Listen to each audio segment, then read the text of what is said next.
যদি কখনো দুনিয়ার মানুষ দ্বারা অন্তরটা শূন্য হয়ে যায়, আফসোস করবেন না।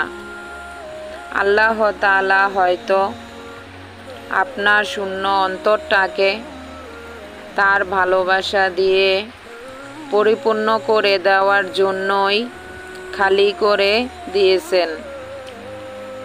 যদি কখনো হৃদয়টা ভেঙে টুকরো টুকরো হয়ে যায়, হতাশ হয়ে পড়বেন না। দুনিয়াতে ভাঙার জিনিসের মূল্য না থাকলেও আল্লাহর কাছে ভাঙা হৃদয়ের মূল্য অনেক বেশি।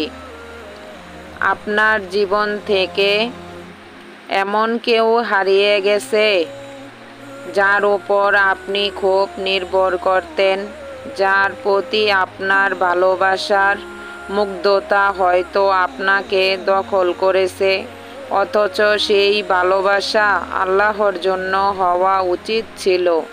তাই আল্লাহ আপনাকে তার দিকে ফিরিয়ে আনতে, তার প্রতি ভালোবাসা সৃষ্টি করতে সেই মানুষটাকে আপনার জীবন থেকে সরিয়ে দিয়েছেন। কষ্ট পাবেন না, আল্লাহ তার চাইতে উত্তম এনে দেওয়ার জন্যই তাকে সরিয়ে দিয়েছেন।